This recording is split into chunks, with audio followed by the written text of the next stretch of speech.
what's shaking, everybody? The Longhorns have commitment number 11 in the books, and Jason Sukamel and I are here to talk about it on a makeshift, abbreviated, spur-of-the-moment modcast here on Orange Bloods Live. Do us a solid. Caleb Chester is a Texas Longhorn. Let's see some thumbs up. Let's get excited. Hit that thumbs up button. Smash that bad boy. Get notifications. Sign up for the free subscription to the page so that you always have access to these videos when they take place. You just don't always know when recruiting commitments are going to pop, and today they did, although we did have a pretty good idea on this one. Everybody pile on into the Specs chat. If you're going to watch this live, we love your comments. We even love your super chats even more. Jason, Caleb Chester, Fort Bend Marshall, a high 3-star prospect. I think he's kind of a 4-star guy. It wouldn't shock me if when it's all said and done, he's kind of in that 4-star, low 4-star range. Commits to the Longhorns, first commitment in the DB class for the 2025 class. Your initial reaction to the Longhorns picking up number 11 today? Yeah, I think I like this pickup more than the rankings might seem to indicate. Like you said, high 3-star guy, but this is a guy Texas A&M really wanted. LSU really wanted him. Arkansas, TCU really wanted him. And those are the schools he was either has visited or was going to visit. If you look at his other offers, I mean, Auburn, Florida, Florida State, Michigan State, Ole Miss, Oregon. I mean, he's Tennessee is a pretty highly desired player. The film, I think the film's good. He's got good size. He's 6'2", 175, I believe. Yeah, 175. I looked the other day. I wasn't able to find track times. I don't know that he's necessarily a big speed burner guy, but he's got great length. He can actually turn and move pretty well. He uses his height, does a good job. If you look at the film, to his advantage catch, even if he's trailing a guy, he does a good job of using his length to kind of get his hands on the ball and knock it away. So good pickup. It's been one I think that's been in the works.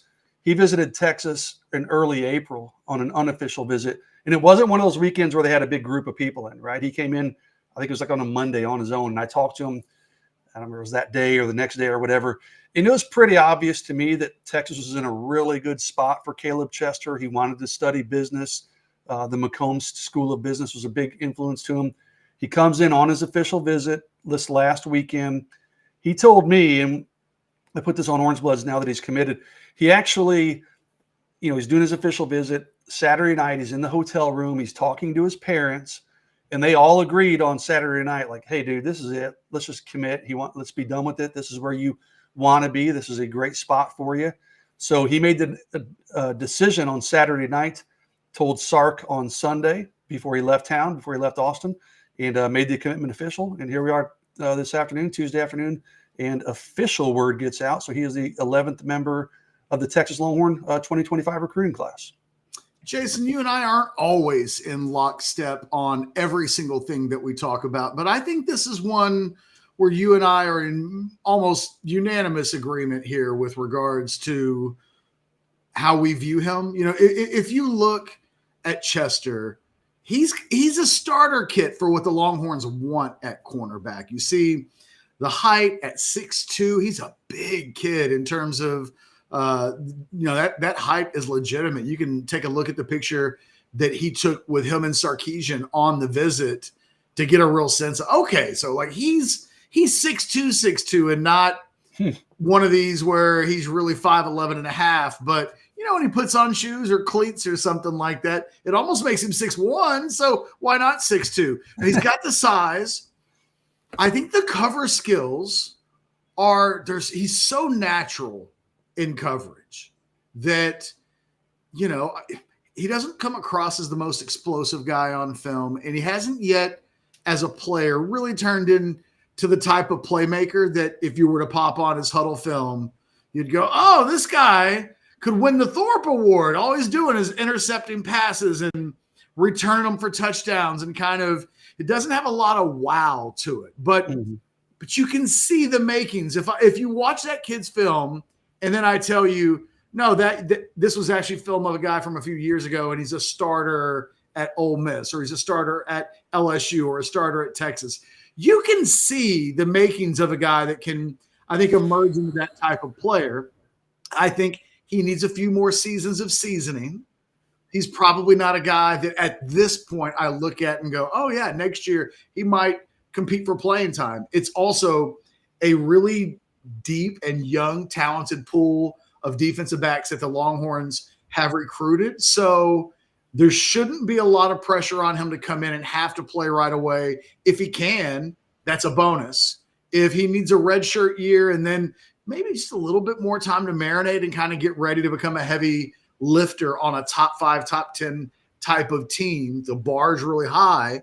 I think everything's in place for him to do so. I think patience on his part and being okay with developing for a season or two may be maybe the true decider in what happens with him. I looked at the 16 3-star kids, high 3-star players that Sarkisian and his staff took combined from 2022 and 2023. 16 guys, 8 of them are already gone. And some of them are for reasons that have nothing to do with football, but some of them, even a guy like Peyton Kirkland this year, who'd only been on campus for a year, wasn't on the 2 deep, wasn't starting right away, leaves so soon. I think as long as Caleb Chester's okay with just developing like a normal college athlete, this is a guy that by 2027 could absolutely be in play to be a starter on a really good Texas team. Yeah, like I said, academics are important to him. He loves the city of Austin. He's close with his parents. He doesn't strike me, and listen, I mean, these things are hard to predict in the days of the portal, the transfer portal, absolutely, and NIL and everything else. But he doesn't strike me as a type catch a year from now, a year and a half from now. If he's like, hey, I'm barely scratching the surface of the 2 deep, I'm going to bolt. I think he is the type that will have some patience. And I think he's smart enough to understand, too, like you said, he's got some developing that probably needs to happen. If you look at his film, he's not afraid to be physical. Now, he's not the type that's going to just lay you out and like run through you, right, and run over you. I mean, because he's pretty slight. But as his body fills out and he puts on more muscle mass and gets a little more physical, these Texas coaches like these long, tall quarterbacks. Well, he fits that build. Now you just kind of develop him. You coach him up. You kind of keep building his frame up. Like I said, he's not afraid to be physical. He loves to play man-to-man coverage. He told me that. That's his bread and butter. You watch the film. He loves to play press man-to-man coverage. So as he gets stronger, he's already tall. As he gets bigger, stronger, I think he's got a chance to be a contributor for Texas. But like you said, I don't think it's going to be right away. And I think Caleb Chester's okay with it. I think he's mature enough and smart enough to understand it. It might take a year or two even in the weight program, just training before he's maybe ready to be a major contributor potentially. You took the words out of my mouth in that he's a really willing physical player.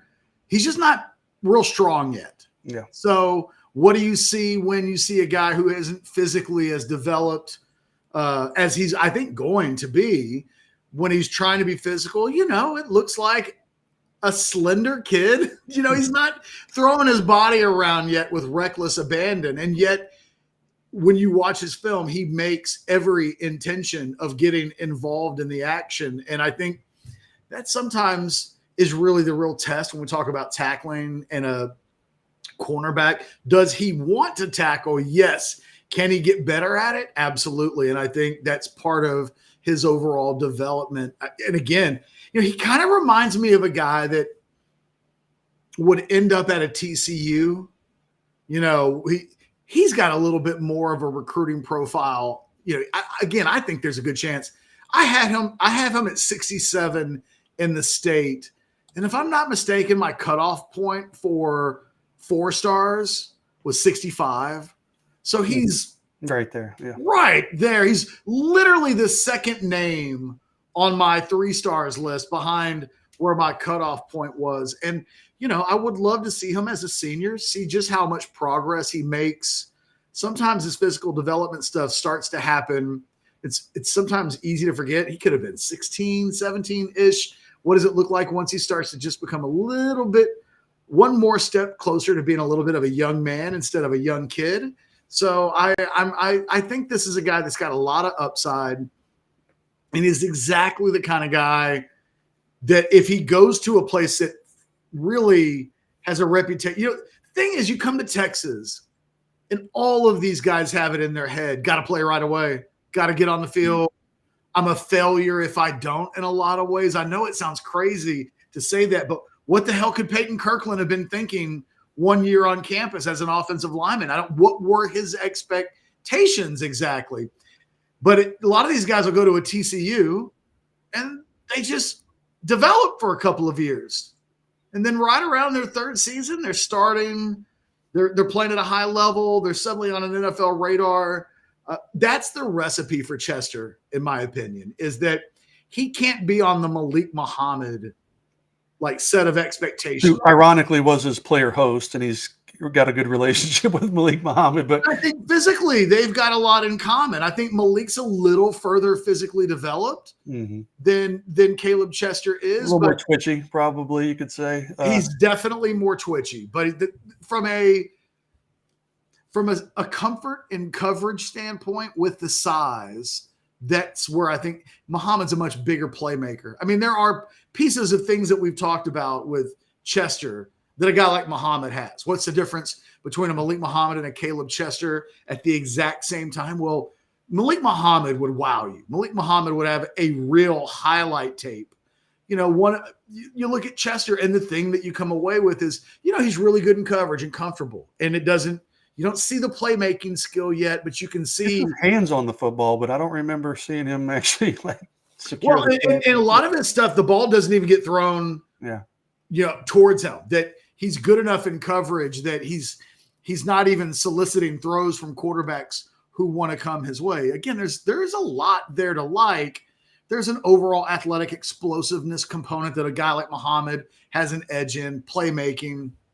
But there are some similarities. And I think that, you know, if I was thinking about this, his goal should be to replace Malik Muhammad.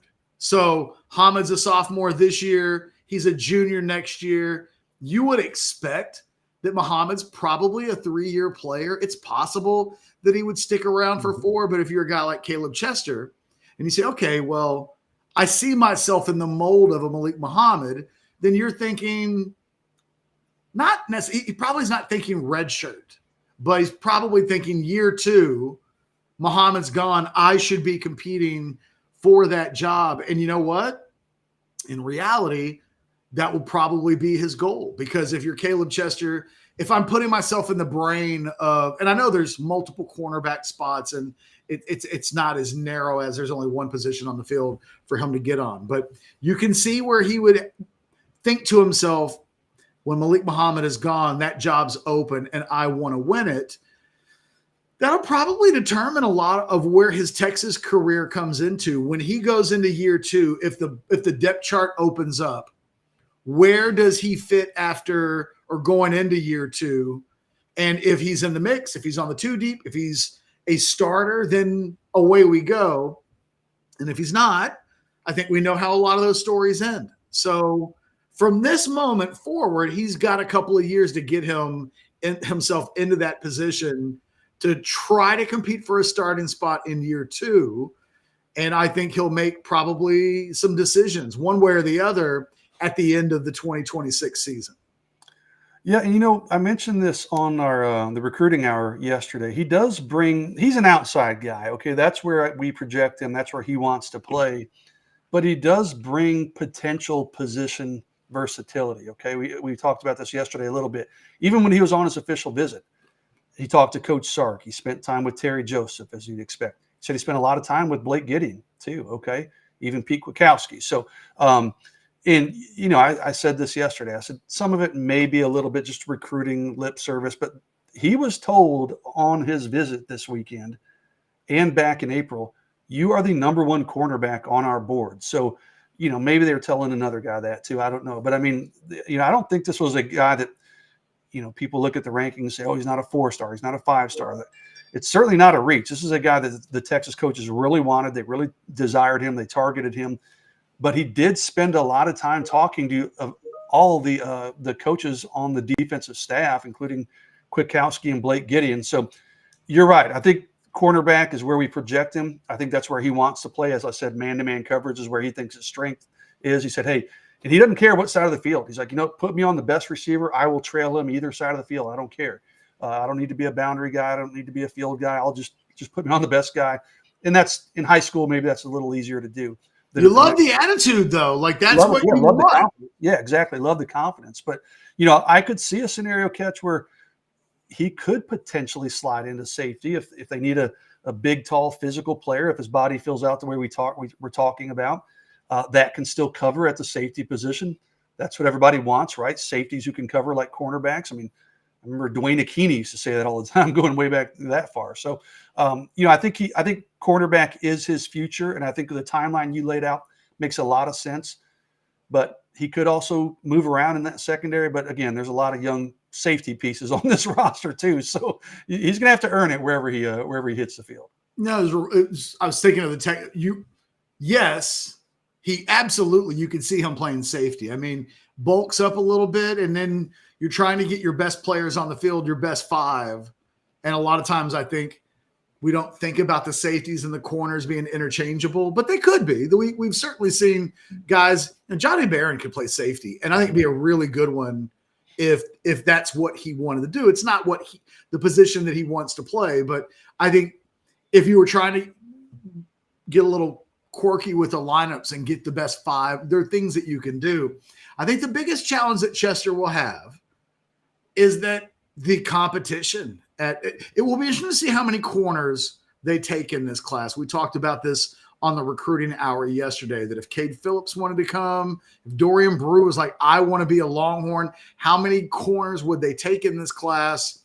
Because when you look at the recruiting they've done at the defensive back position in the last couple of years, you're watching the Texas spring game, and it's like, oh, there's former 5-star Xavier Filsaime, and he's on the third string at safety. They'll have some guys that move out after this year, so there will be some turnover. The numbers will be a little lighter than perhaps they looked this spring, but it's a reminder they've recruited really well in the secondary, and it feels like they've got guys that are just waiting. Kobe Black at cornerback. You can kind of – Jelani McDonald is a guy that's okay. They like him. He's been looking good. When does he start to push and take some playing time away? Caleb Chester – from an attitude standpoint, will need to come in, and I think he will, based on kind of what we know about him and his personality and what you've talked about. Iron sharpens iron. So, to be the best, you want to compete and beat the best, and that's what Texas will be doing in the secondary. It will be the guy that emerges as an NFL football player, because there's no room for anything less than that with the way they're recruiting. So, I think Chester will throw himself into the mix. It will just be interesting to see when he gets on campus what the numbers look like from a young DB perspective. But I would buy stock in this kid, and not all 3 stars or high 3 stars or low 4 stars. They're not all the same, because you could be a high 3-star and be 5'9", 5'10". Yeah, and be almost maxed out. This kid is not maxed out. This is a kid who has the prototype corner size. And in a way, it's not – if we were talking about defensive tackles, and it was like, well, this guy's 6'6", 310. Well, he's got something. Just say nothing else, and I need to see nothing else. He has something that gives him a chance. And I think that's the thing that Caleb Chester will be undervalued a little bit, because I think the physical tools that he brings to the table, they give him a chance to be exactly what this Texas coaching staff wants in its cornerbacks. They want big guys. And when you look at Dorian Brew, Cade Phillips, or Caleb Chester, Jason, they're all 6'2". It's a little unique this year that a lot of the best corners in the state are big corners, but all of the guys that it seems like they're really taking a hard look at, they all fit a certain kind of prototype, and Caleb Chester has that. Aiden Anding is the only one. I think he's listed right at 6 foot, the guy to Louisiana that I think they've got a good shot at. But I was only talking about in-state. Yeah, he's kind of the outlier even among that group. But yeah, you're right. I mean, they're all – and that's – I mean, this staff seems to like those bigger cornerbacks. I mean, Manny Muhammad maybe being a bit of an exception. I mean, they'll take a guy that's not 6'2", obviously, if he's an elite player. But they seem to like these big, tall, long cover corners. And Kobe Black from a year ago, kind of absolutely. not quite that tall, but fits that profile. Yeah. And I just go back to, I mean, you don't want to put all your stock in the offer sheet, right? But I mean, anytime I look at a kid, if I have never even seen his film, I'm wait a second, Texas is bringing him in on an official visit. LSU, he didn't end up going on his official visit because he had a family issue pop up. They wanted to bring him in. They wanted his commitment. Texas A&M, obviously, TCU, Texas. I mean, this is a guy, his offer sheet, his visit list speaks for itself. It's almost as good as any player, in the defensive back in the state. So, his film isn't as flashy, so I get it. I understand why he's maybe not quite as highly ranked or highly regarded or as highly discussed, but I'm with you. I mean, we'll see. I think he's got a really high ceiling. Now, I'll put it that way. Is he going to ultimately reach that ceiling, which I would think would be like if I'm setting a ceiling, it'd probably be a starter for Texas. Is he going to reach that ceiling at some point? I don't know. We'll see how he develops and how things, a lot of factors that will go into that, but I think he has that kind of potential to be a frontline starter at a program like Texas. I think he has that kind of upside. Real quick, Sean jumped into the specs chat, or Steven, excuse me, said Caleb Chester ran a 22.88 in the 200 meters as a sophomore, so he's fast enough. Hey, Steven, I don't really worry about his speed, but the speed's not the first thing that jumps out. Mm-hmm. And for full transparency, because I spent a lot of time looking up track times for this past spring season. And because someone was claiming that he ran a 10.65 in the 100 meters. They had 15 different guys at Fort Bend Marshall this year that they've got best 100-meter times on. Chester's not one of them, but he is in the 200 meters. And if you believe athletic.net and their track and field times, and I typically do, they have his best time for the year at 23.97. So and to me, I'd rather see the 100-meter time than the 200 meters. Well, it's all I have. Yeah. Well, I know that, but I mean, to me, and I'm just telling Steven, he didn't build on that. If he ran 22.88 as a sophomore, he didn't run that as a junior, and no big deal. I'm just updating people on whatever track times I could get my hands on. Nothing in the 100 meters. I wish I saw something from like 7th grade or something like that. But that's exactly. I'm looking at Fort Bend Marshall's 2024 outdoors, and he's just not listed in the 100 meters. I don't know. He might not have been involved in track a lot this year. It's tough to say. It looks like Marshall's got a bunch of dudes who do run track. They had 15 guys listed in the 100 meters. One of the best sprint teams in the country. Yeah, so that makes sense. And 13 guys with 200. They got a lot of dudes running track. At Fort Bend Marshall, they could just have 3 or 4 relay teams in the sprints, all with just guys on their own team. Jason, as we wrap this thing up, let's just talk about it in the context of when we look at this, when we look at what Texas wants to do in the secondary. Hey, real quick catch. I'm sorry. Their 4x1 ran a 39.88 at the state track meet, so it's a state champ. So yeah, nothing to be ashamed of if you're not running the 100 meters. No, exactly. Or Ben Marshall, yes. If we look at what Texas wants to do in the secondary, piece it together for me. We talked a little bit about this yesterday, but even then, we did it through the prism of cornerbacks.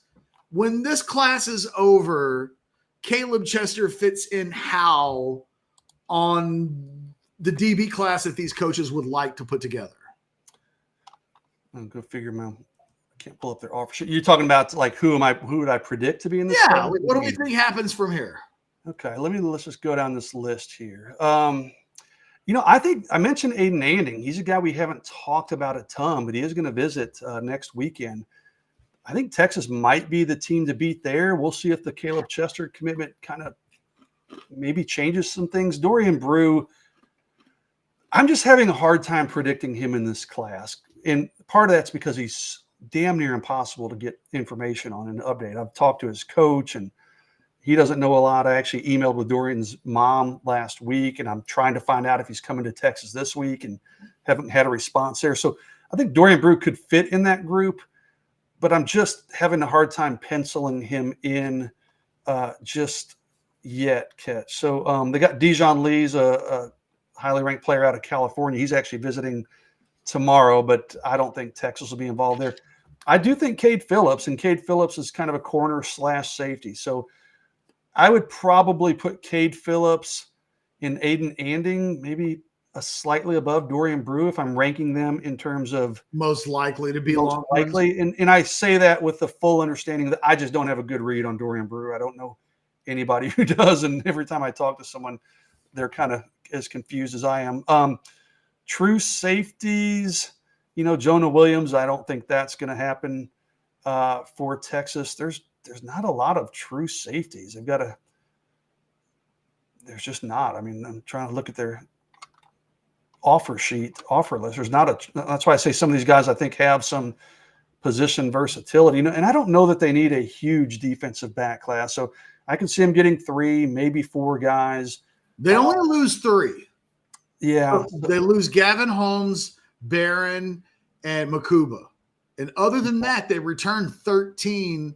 Now, they'll lose some guys in the portal because that's what happens, but they don't need a lot of numbers. They're sitting at 16 right now, and they lose 3 from that group. And they lost a couple in the portal from last year's roster, right? So they've already, I hate to use this term, but kind of trimmed the fat, but they've already Turner Gooden and a couple of other guys that were back there. Austin Jordan. So, it might be a smaller defensive back class catch. I mean, those guys I highlighted I mentioned kind of seem to be the main ones, but I don't have a great feel, to be honest with you, of just how it's going to fall. I do like Texas's chances with Aiden Anding. Beyond that, I mean, I wish I had a better feel for Dorian Brew.